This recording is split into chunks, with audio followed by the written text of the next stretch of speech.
Now we will start from measurement of charge. इसका मतलब ये है कि चार्ज जो अभी तक मटेरियल की प्रॉपर्टी थी, अलॉन्ग विद दैट अब वो प्रॉपर्टी के साथ साथ एक क्वांटिटी भी बन जाएगी। तो अगर ये क्वांटिटी है तो इसका कोई ना कोई सिंबल भी होगा। सिंबल होता है कैपिटल क्यू या स्मॉल क्यू, दोनों में से कोई भी आप यूज़ कर सकते हैं। नॉर्मली अगर चार्ज वेरिएबल है तो स्मॉल क्यू से रिप्रेजेंट किया जाता है। कांस्टेंट होने की कंडीशन में कैपिटल क्यू यूज़ करते हैं, हालांकि ये कोई यूनिवर्सल रूल नहीं है। नाउ अब कोई अगर क्वांटिटी है उसे आप मेज़र कर रहे हैं तो यूनिट भी हमें पता होनी चाहिए इन विच वी विल मेज़र। तो इसका जो एसआई यूनिट होता है वो होता है कूलम। बाकी इधर ये जो लिखा है ये यूजुअली लोग मिस करते हैं, ये भी चार्ज की ही यूनिट है लेकिन ये एसआई यूनिट नहीं है। ये सीजीएस सिस्टम में यूज़ होने वाली यूनिट है। स्टैट सी का मतलब है स्टैटिक कूलम। इसी की जगह पे आप फ्रैंकलिन भी लिख सकते हैं, साइंटिस्ट है उनके ओनर में। या ईएसयू भी कहा जा सकता है। ईएसयू stands for electro static unit of charge. तो दो यूनिट हमने डिस्कस करी, एक तो कूलम और दूसरा स्टैट कूलम। अब यहाँ पे इन दोनों के बीच में रिलेशन बताया जाएगा। क्या होता है relation? 1 coulomb equal to 3 into 10 की पावर 9। यहाँ पे 3 है, यहाँ याद करने के लिए आप ऐसा मानो कि उसका square that is 9 stat coulomb. ध्यान दीजिएगा, ठीक से याद करिएगा, नहीं मिस्टेक हो जाएगा। कुछ लोग जल्दबाजी में ऐसा बोलते हैं कि 1 stat coulomb equal to 3 into 10 की पावर 9 कूलम। ये गलत है।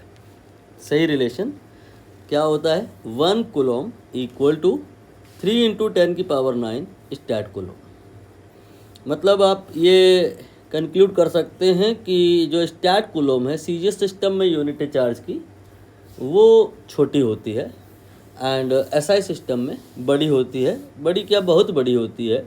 3 इंटू 10 की पावर 9 टाइम्स लार्ज होती है एसआई सिस्टम में। नाउ आगे हम बात करेंगे फंडामेंटल चार्ज की। फंडामेंटल चार्ज स्मॉल ई से रिप्रेजेंट किया जाता है एंड होता क्या है, इसके लिए हम क्या करेंगे कि बहुत सारे पार्टिकल्स हैं, उनमें से अगर हम बेसिक पार्टिकल्स की बात करें या यू कैन से सब एटॉमिक पार्टिकल की बात करें या उनकी बात करें जिनका और फर्दर ब्रेकडाउन पॉसिबल नहीं है, जैसे कि इलेक्ट्रॉन, प्रोटॉन, न्यूट्रॉन। कुछ थ्योरीज कहती हैं कि इलेक्ट्रॉन को हम लोग ब्रेक कर सकते हैं क्वार्क मॉडल, क्वार्क में। ये हमारे सिलेबस के बियॉन्ड है। इनफैक्ट ब्रेक कर नहीं सकते क्योंकि जो हो जाएगा अगर तो वो स्टेबल नहीं होता। तो उस कहानी को, क्वार्क मॉडल को इग्नोर करते हुए, दरकिनार करते हुए हम लोग बात करेंगे कि these are the fundamental particles and इनमें जो चार्ज होता है हम लिखेंगे और उसे याद करेंगे। ये ध्यान दीजिए, चार्ज है इलेक्ट्रॉन का 10 की पावर माइनस दोनों में ही है, लेकिन जो ये वैल्यू है, होल वैल्यू, इलेक्ट्रॉन के केस में नेगेटिव है, प्रोटॉन के केस में पॉजिटिव है।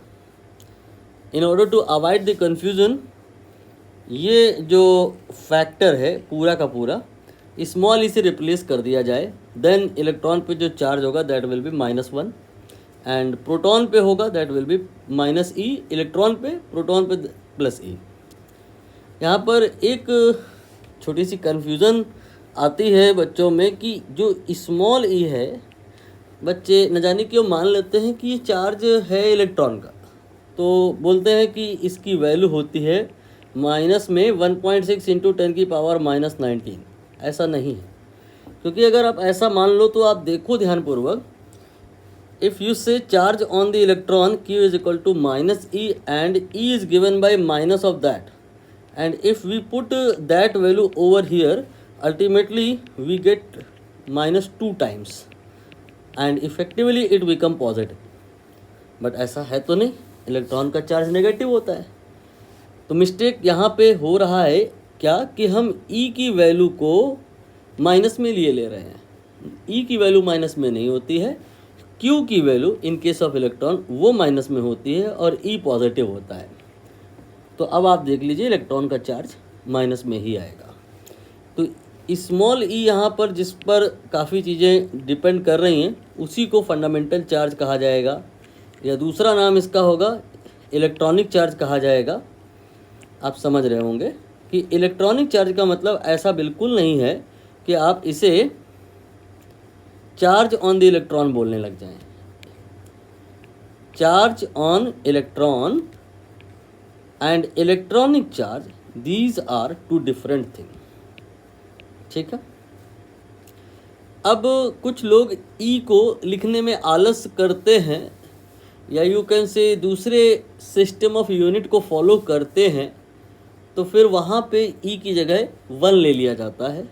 दैट टाइम इलेक्ट्रॉन पे जो चार्ज होता है वो -1 के बराबर हो जाता है, क्योंकि ई की जगह पे 1 ले लिया जा रहा है, और प्रोटॉन पे +1 हो जाता है। न्यूट्रॉन की बात हमने इस पूरे डिस्कशन में करी ही नहीं है, क्योंकि न्यूट्रॉन न्यूट्रल है। किसी भी सिस्टम से हम अप्रोच करें, charge on neutron will be 0। इसके नीचे वही लिखा है जो मैंने अभी आपको एक्सप्लेन किया कि जो ई है उसकी वैल्यू प्लस में होती है, माइनस में नहीं होती है। E is not the charge on electron, it is electronic charge, you can say magnitude of charge on electron. इसका दूसरा भी नाम आप ले सकते हो, that will be fundamental charge. मतलब जो सारे चार्जेस होंगे वो स्मॉल ई के टर्म्स में ही रिप्रेजेंट किए जाएंगे। फंडामेंटल का मतलब तो यही होता है ना, जिससे सब कुछ बनता है। तो small E is either electronic charge और फंडामेंटल चार्ज और magnitude of charge on electron और चार्ज ऑन प्रोटॉन, कुछ भी आप बोल सकते हैं, सब एक ही बात है। अब यहाँ पर एक क्वेश्चन आया है जिसमें 2 स्टेटमेंट हैं, हमें ट्रू फॉल्स आइडेंटिफाई करना है। शायद इस पर हम डिस्कशन कर चुके हैं ऑलरेडी प्रीवियस क्लास में कि charge without mass is not possible, एक स्टेटमेंट है, ट्रू फॉल्स बताना है। दूसरा statement mass without charge is not possible, true false बताना है। आप पहले तो ये रिकॉल करें कि चार्ज क्या है। It is a property of material, material की प्रॉपर्टी है, मतलब प्राइमरी है कि मास, देन है चार्ज। मास पहले होगा फिर चार्ज की बात होगी, जो हो भी सकता है नहीं भी हो सकता है। तो मास और चार्ज में आप समझ गए होंगे कि किस चीज़ पे ऑप्शन है, चॉइस है, और किस चीज़ पे चॉइस नहीं है। Charge on a particle, on a materialistic particle, on a material may और may not be, but mass के बारे में क्या कहा जाएगा, चार्ज के बारे में क्या कहा जाएगा, आप समझ रहे हैं। मैं कहना चाह रहा हूँ कि चार्ज विदाउट मास पॉसिबल ही नहीं है, चार्ज बाद में आता है, पहले मास होता है। Charge without mass is not possible, ये सही स्टेटमेंट है। ऐसा कोई भी पार्टिकल आपको कितना भी खोज लो नहीं मिलेगा जिसमें चार्ज हो लेकिन मास ना हो।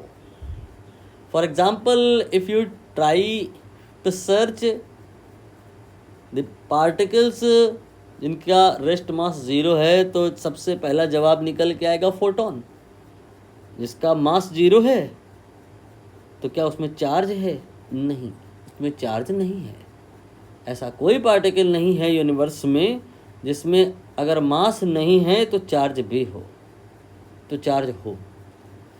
If mass is not present, definitely q charge will also be zero. Charge without mass is not possible. Mass without charge is possible. इसको इन्हेंस करने के लिए एग्जाम्पल आप ले सकते हो न्यूट्रॉन का. न्यूट्रॉन में जो m है वो ज़ीरो नहीं है, मास ज़ीरो नहीं है, लेकिन चार्ज ज़ीरो है. इसका मतलब मास विदाउट चार्ज ये पॉसिबल है. यहाँ नॉट लिखा है, mass without charge is not possible. ये रॉन्ग स्टेटमेंट है. Mass without charge is possible. ये लिखा होता तो राइट होता, ये फॉल्स है. तो ये चार ऑप्शन जो आप देख रहे हो इसमें only one is true will be correct. Now moving ahead, we will talk about a specific charge. Specific charge, पहले तो मैं आपको फिजिक्स की थारोवली एल्गोरिथम बता दूं. 99% केस में स्पेसिफिक का मतलब होता है डिवाइड बाय मास. क्या मतलब होता है? Divide by mass. For example, if we are saying specific X, then it will be x divided by mass. If we are saying a specific y, then it will be y by m, right? If we are saying a specific heat, it will be heat यानी कि q divided by m. If we are saying a specific charge, it will be q charge के लिए divided by m. I hope आपको पूरी physics की कहानी समझ आ रही होगी कि mostly specific word implies divide by mass. If we are saying specific force, it will be force divide by mass. If we are saying specific volume, that will be volume divide by mass. Reciprocal of density, if you know density क्या होती है, समझ पा रहे होगे कि specific volume is nothing but reciprocal of density. अब हम इसे रीड करेंगे. यहाँ लिखा हुआ है कि since charge always exist together with mass. जैसा कि ऊपर जो कहानी थी ट्रू फॉल्स अभी हमने किया, वहाँ से समझ पाए हम कि चार्ज ऑलवेज मास के साथ एग्जिस्ट करता है, विदाउट मास चार्ज एग्जिस्ट नहीं करता है. एंड लेटर ऑन जब आप और आगे पढ़ोगे तो पता चलेगा कि बहुत सारी क्वांटिटीज़ ऐसी हैं जो सिर्फ इस बात पे डिपेंड नहीं करती हैं कि अगले पार्टिकल में चार्ज कितना है, इस पर भी डिपेंड करती हैं कि उसका मास कितना है. उनमें से एक क्वांटिटी है डेविएशन. कहाँ पे? जब चार्ज पार्टिकल इलेक्ट्रिक फील्ड या मैग्नेटिक फील्ड में मोशन करता है तो उसमें अगर डेविएशन आता है तो वो जो डेविएशन होता है वो उस चार्ज पार्टिकल के ओनली चार्ज पे डिपेंड नहीं करता, उस साथ में मास पे भी डिपेंड करता है. चार्ज अकेले एग्जिस्ट करता नहीं है, टुगेदर विद मास एग्जिस्ट करता है. बहुत सारी क्वांटिटीज़ हैं जिनमें ओनली क्यू नहीं एम भी मायने रखता है. इन सारी बातों को साइंटिस्ट लोगों ने ध्यान में रखा और उनको कन्वीनियंट क्या लगा, एक नई क्वांटिटी डिफाइन करना. That was specific charge. Specific charge होता क्या है? स्पेसिफिक एक्स, स्पेसिफिक वाई, ये सब मैंने आपको बताया. Nothing but it is only divide by mass. Alpha से रिप्रेजेंट किया जाता है. एंड ये जो अल्फ़ा होता है इसके बाद में थोड़ा नीचे आना पड़ेगा. We have to kill some your important moment. Okay, I think हम लोग यहीं कहीं पे थे. स्पेसिफिक चार्ज अल्फ़ा यहाँ पर. तो अल्फ़ा जो है ये हो जाएगा charge Q divide by mass. Now we will talk about unit of that quantity. Unit कैसे निकाली जाती है? या तो फार्मूला बनने के पहले ही यूनिट हमें ऑलरेडी नोन होती है, नहीं है अगर ऐसा तो फॉर्मूले में जो क्वांटिटीज़ हैं उनकी यूनिट रख देने पर हमें रिक्वायर्ड क्वांटिटी की यूनिट मिल जाती है। फॉर एग्जांपल यहाँ Q की यूनिट अगर हम रख दें, यहाँ M की यूनिट अगर हम रख दें तो अल्फ़ा की यूनिट आ जाएगी। What will B that?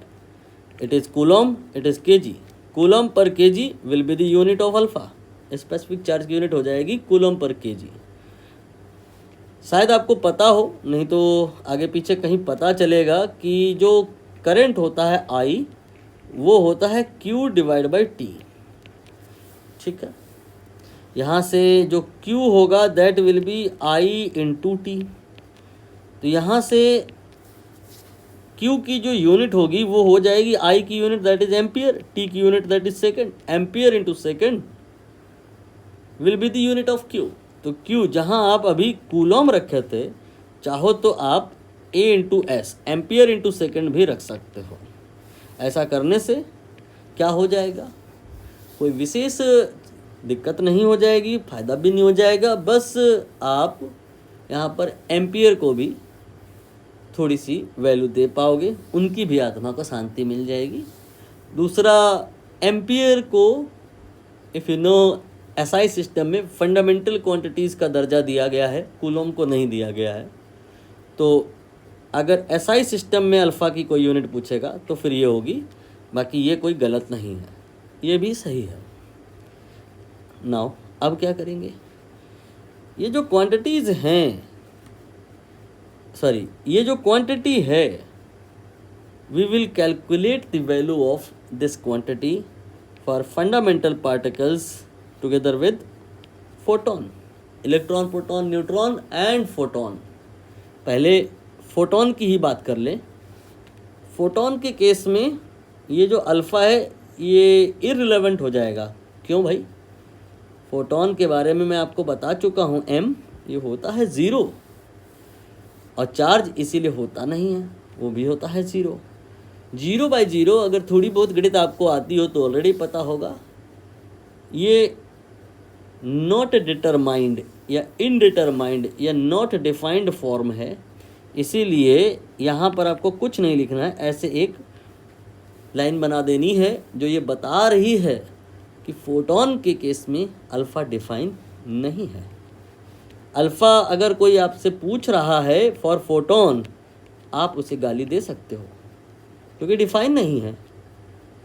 अब इलेक्ट्रॉन के बारे में हम बात करेंगे, कर सकते हैं, not a big deal for us. Reason being we know Q charge for electron, we know M mass, M मतलब mass for electron.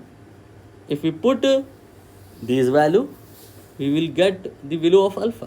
Q here is 1.6 into 10 की पावर -19।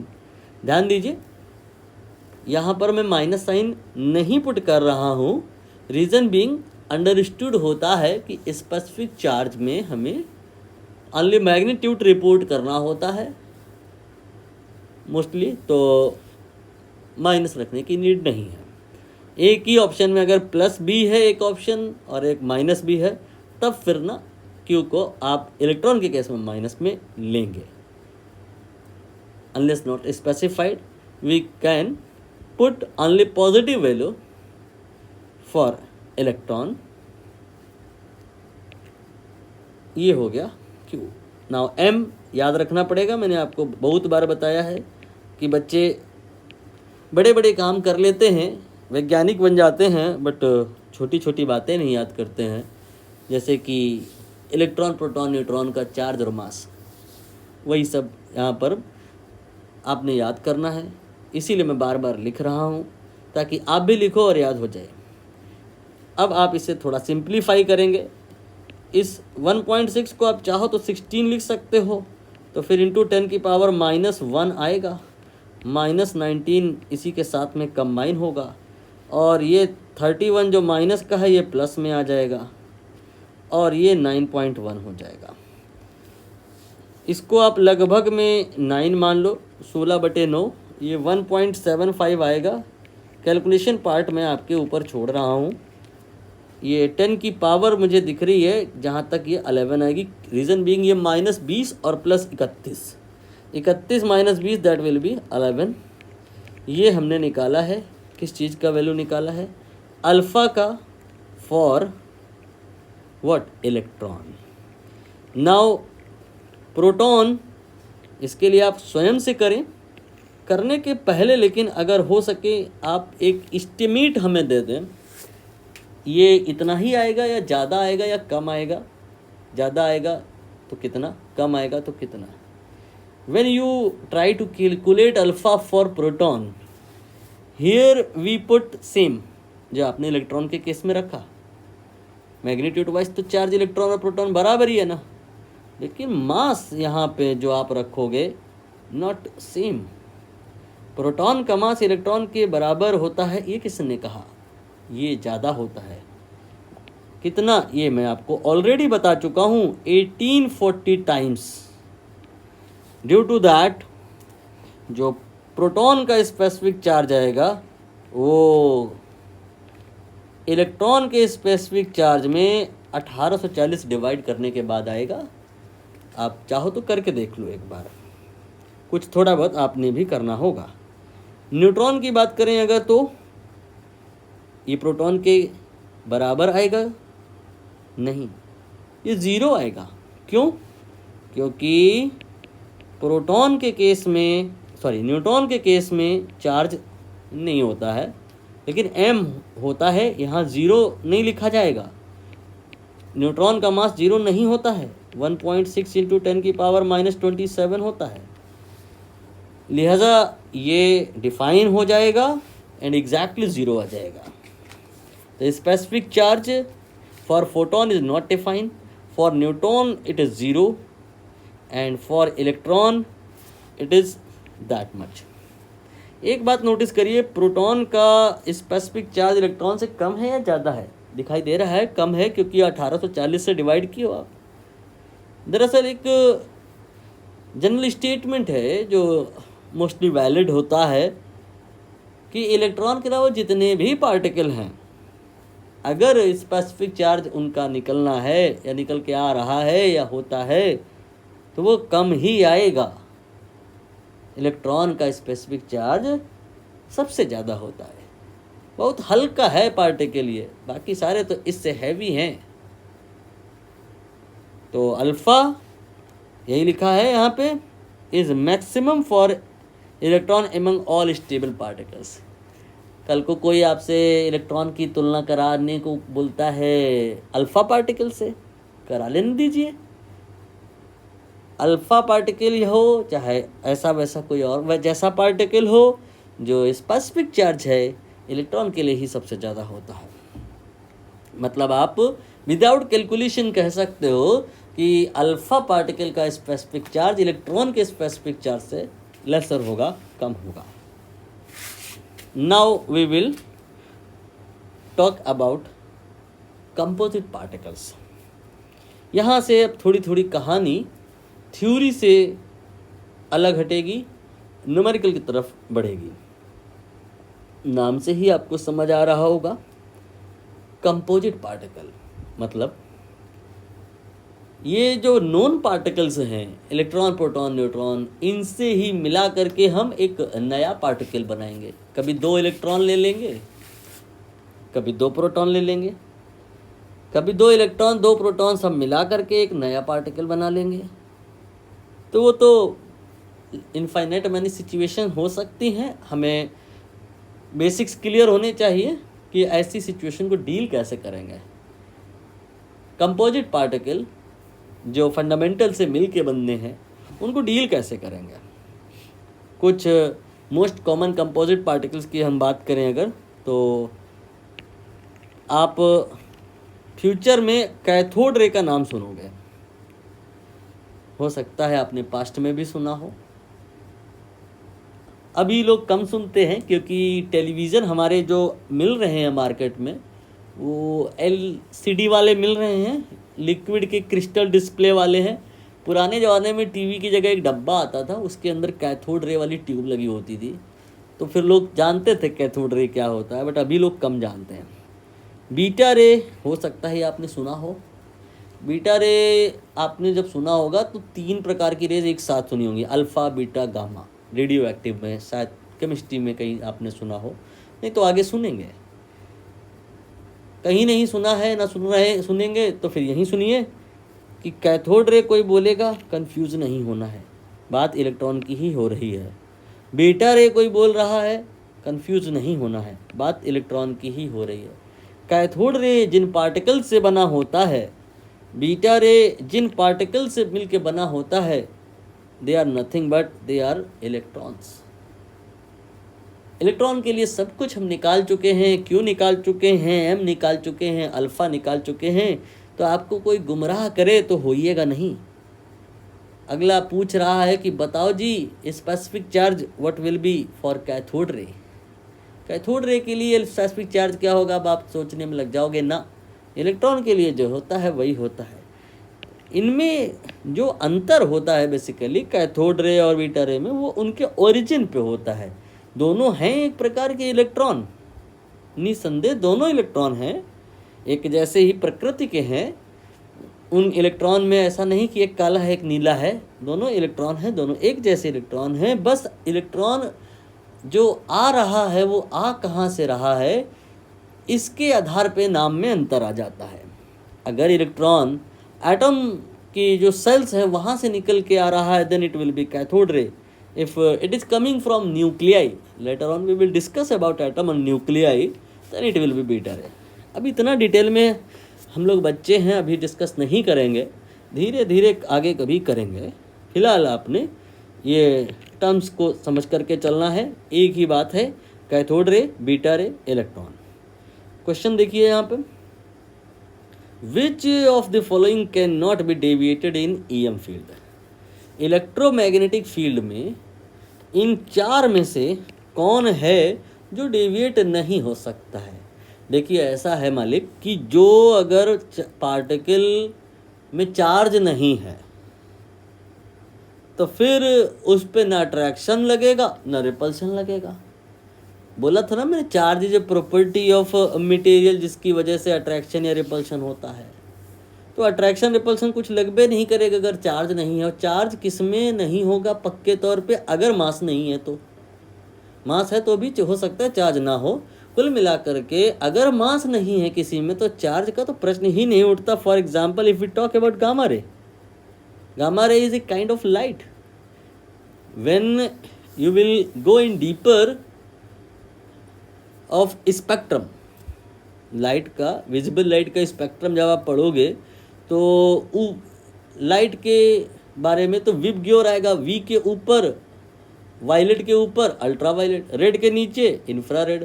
तो अल्ट्रा वायलेट के भी ऊपर होता है कुछ, एक्सरे के भी ऊपर होता है कुछ, गामा रे। ये सारा इम्पॉर्टेंट है, बट इस चैप्टर में इतना डिटेल में नहीं जाना। तो जहाँ जिस चैप्टर में ये डिटेल में जाना होगा हम जाएंगे। Name of that chapter will be electromagnetic waves in 12th class. अभी हम इतना डिटेल ना करते हुए बस ये जानेंगे कि गामा रे का जो प्रकृति है वो लाइट से मैच करता है और लाइट फोटोन से बना होता है जिसका रेस्ट मास 0 होता है। इसीलिए उसमें चार्ज संभव नहीं है और इसीलिए उसको आप किसी भी सूरत में इलेक्ट्रोमैग्नेटिक फील्ड की हेल्प से डेविएट नहीं करा सकते, क्योंकि वो अट्रैक्ट या रिपल नहीं करते किसी को, ना उसको कोई अट्रैक्ट या रिपल कर सकता है। तो यहाँ पे पूछा कैन नॉट, तो गामा रे कैन नॉट। बाकी कैथोड रे, बीटा रे के बारे में तो मैंने अब भी बताया, ये कुछ नहीं, बस इलेक्ट्रॉन है। तो इलेक्ट्रॉन पे तो चार्ज होता है, जिसके चलते क्या हो जाएगा, ये जब इलेक्ट्रिक फील्ड से गुजरेगा तो ये अट्रैक्ट या रिपल हो जाएगा। और ज़्यादा डिटेलिंग करने की अभी नीड नहीं है, आप बोलोगे तो अलग से सेपरेटली कर लिया जाएगा। अगले क्वेश्चन में आइए, पार्टिकल है कोई, इमेजिनरी पार्टिकल है मान लेते हैं, वो बना है कैसे, 5 इलेक्ट्रॉन को कंबाइन करके। हमने 5 इलेक्ट्रॉन बुलाए और उनको कंबाइन किया, एक नया पार्टिकल तैयार हुआ। Imaginary particle may not be stable, stability अभी हमें डिस्कस नहीं करनी है, हमें उसका चार्ज बताना है मैग्नीट्यूड वाइज कितना होगा। वेरी सिंपल, एक इलेक्ट्रॉन का चार्ज तो बच्चा भी जान रहा होता है कि 1.6 इंटू 10⁻⁻19 होता है। तो फिर 2 का कितना होगा, मल्टीप्लाइड बाई 2, 3 का कितना होगा, मल्टीप्लाइड बाई 3, 4 का मल्टीप्लाइड बाई 4, जितने इलेक्ट्रॉन हैं मल्टीप्लाइड बाई दैट। आप कर लीजिए, आंसर आ जाएगा सी वाला। ठीक, यहाँ पे हमें थोड़ा इस पर भी विचार करना होगा कि ये चार्ज अगर है किसी पार्टिकल में, अपोजिट सोचना भी हमें आना चाहिए। तो कैन यू गेस उस पार्टिकल में कितने इलेक्ट्रॉन का इशू है।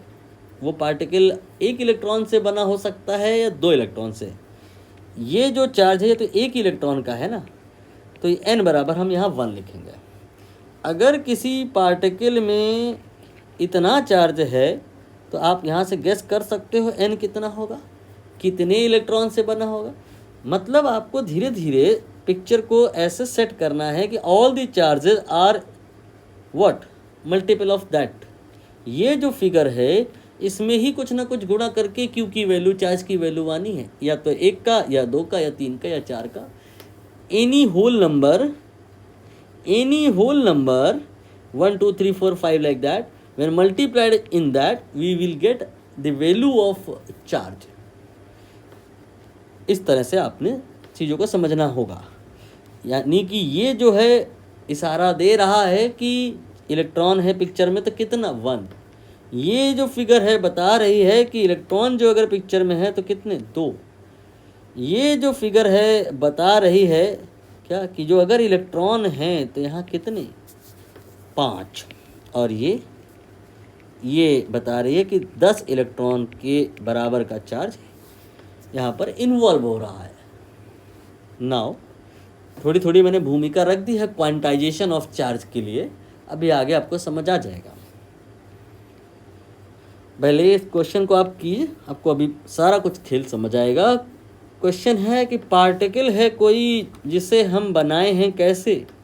बस वही पुराना क्वेश्चन है, लेकिन हम जनरलाइज कर लिए हैं इसको, 1 2 3 4 ना बोल के n बोल लिया है, n स्मॉल n।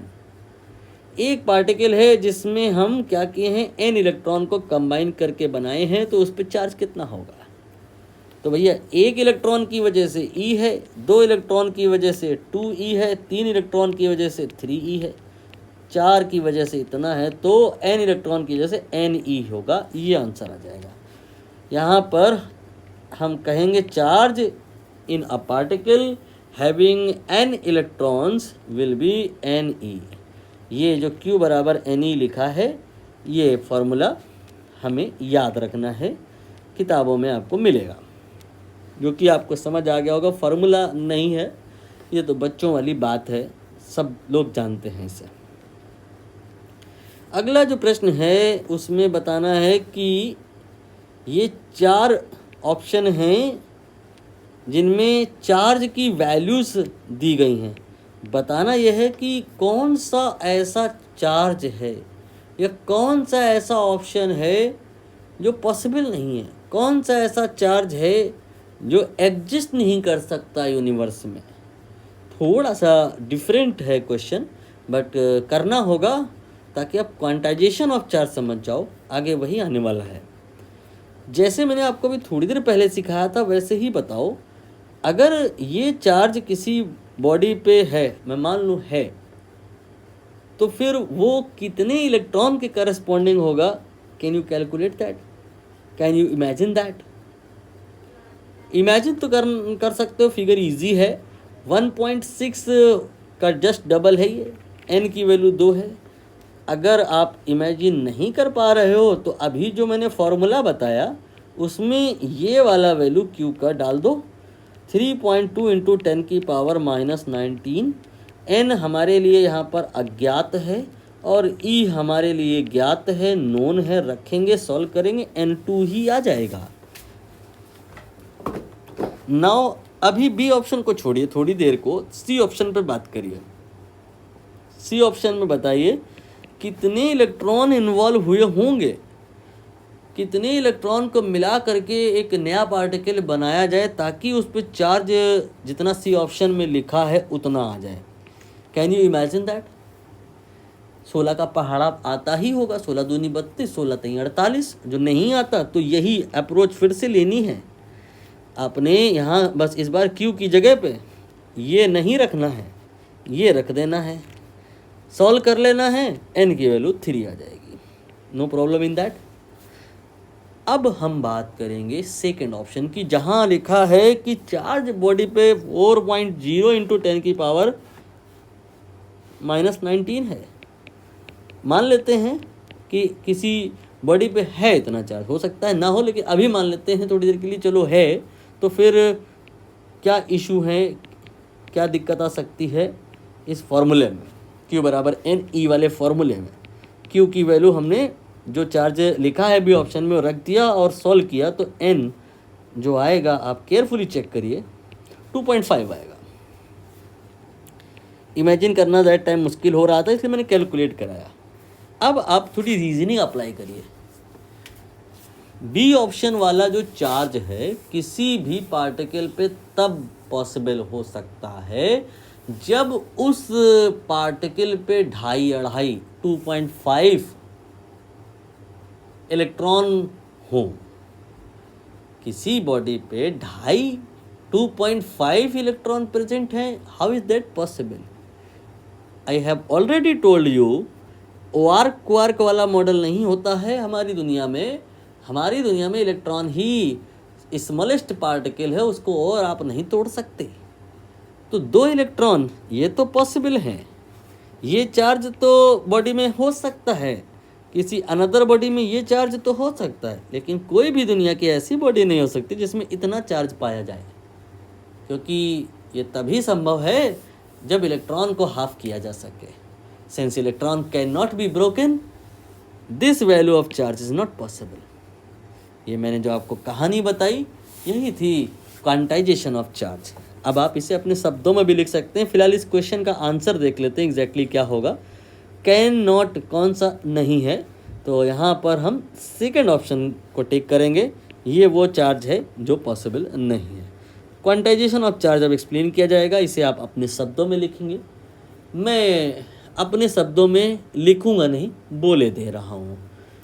आपको ऐसे लिखना है कि क्वांटाइजेशन ऑफ चार्ज का मतलब ये है कि चार्ज जो यूनिवर्स में एग्जिस्ट करते हैं वो स्मॉल ई के मल्टीपल में होते हैं। मतलब ई होता है चार्ज, 2e होता है, 3e होता है, 4e होता है, डॉट डॉट डॉट डॉट। लेकिन बीच में कोई कहे अगर 2.5e तो ये चार्ज नहीं होता है। Discreteness of the charge, discreteness समझ रहे हो, मतलब 2 और 3 के बीच में 2.1, 2.2, 2.54, 2.9 ये सारे चार्ज की जो वैल्यूज़ हैं नहीं होती हैं। 2 के बाद सीधे 3 पे आता है, 3 के बाद सीधे 4 पे आता है। ये सब इसलिए हो पा रहा है क्योंकि चार्ज जो बनता है वो इलेक्ट्रॉन से बनता है और वो फर्दर ब्रेक नहीं हो सकता है। तो चार्ज जो होता है वो क्वांटाइज होता है। क्वांटाइज होने का मतलब एक स्मॉलेस्ट वैल्यू होती है और जो दूसरी वैल्यूज होती हैं उसी स्मॉलेस्ट वैल्यू की इंटीग्रल मल्टीपल होती हैं। जो स्मॉलेस्ट वैल्यू होती है उसे हम क्वांटा कहते हैं। तो क्वांटा है चार्ज का, क्या है वो? स्मॉल ई। और भी क्वांटिटीज क्वांटाइज्ड हैं apart from the charge, energy, angular momentum and in fact mass quantized है। बट हमें अभी इस पर डिस्कशन नहीं करना है। अभी तो हमें बस ये समझना है कि क्वांटाइजेशन होता क्या है और चार्ज क्वांटाइज है या नहीं। तो क्वांटाइजेशन हमें समझ में आ गया होता क्या है। अगर अभी भी नहीं समझ में आया तो आप एक और एग्जाम्पल ले लीजिए, आपकी डेली लाइफ से जोड़ करके बनाया जा सकता है कि कोई आपका मित्र है, उसके पास में गर्लफ्रेंड है मान लो 1, दूसरा मित्र है उसके पास में है मान लो 2, कोई तीसरा मित्र है उसके पास है 3। क्या कोई भी आपका फ्रेंड ऐसा हो सकता है जिसके पास नंबर ऑफ गर्लफ्रेंड्स 2.5 हो? Since girlfriend can not be broken, so number of girlfriend will be of what kind? Smallest number and other will be multiple of that. ये है क्वांटाइजेशन। जैसे अगर 1 रुपए का सिक्का चल रहा है, इसके नीचे के सारे रूप बैन हो गए हैं, 1 रुपए को आप और नहीं तोड़ सकते, तो आपकी पॉकेट में जो मनी होगी वो या तो 1 होगी या उसके मल्टीपल में होगी। तो कोई भी क्वांटिटी ऐसी जो स्मॉलेस्ट वैल्यू और दूसरी उसकी मल्टीपल में के रूप में एग्जिस्ट करती हो, that will be quantize. And charge here is quantize. Smallest value of the charge here is electronic charge, fundamental charge known as quant of charge. नया नाम भी आ गया स्मॉल ए का, fundamental charge, electronic charge, magnitude of charge on electron, charge on proton, now it is also quant of charge. Moving ahead, how many electrons constitute 1 coulomb? यहाँ से कहानी को मैं थोड़ा सा रोकूंगा क्योंकि मुझे लगता है लेंथ ऑफ द वीडियो काफ़ी ज़्यादा हो गई है। ये आपके लिए क्वेश्चन होमवर्क में हो गया। हिंट यहाँ पे ये है कि Q equal to NE formula आप लगाइएगा। Q की वैल्यू 1 रखिएगा, E की जो याद कराई है मैंने वो रखिएगा, N यहाँ से आ जाएगा। ठीक, इसके बाद और होमवर्क में ये क्वेश्चन भी है, इसमें आप Q equal to NE apply करेंगे। अगेन इस बार उल्टा है, पुराने वाले क्वेश्चन में Q नोन था, N निकालना था, इस बार N नोन है और Q निकालना है। आप कहोगे N कहाँ नोन है? चार्ज ऑन 1 मोल, थोड़ा केमिस्ट्री का बात है ये। 1 मोल इलेक्ट्रॉन का मतलब how many electron? If you have 1 mole rupees, you are not करोड़पति, आप करोड़ों के भी करोड़पति हो गए।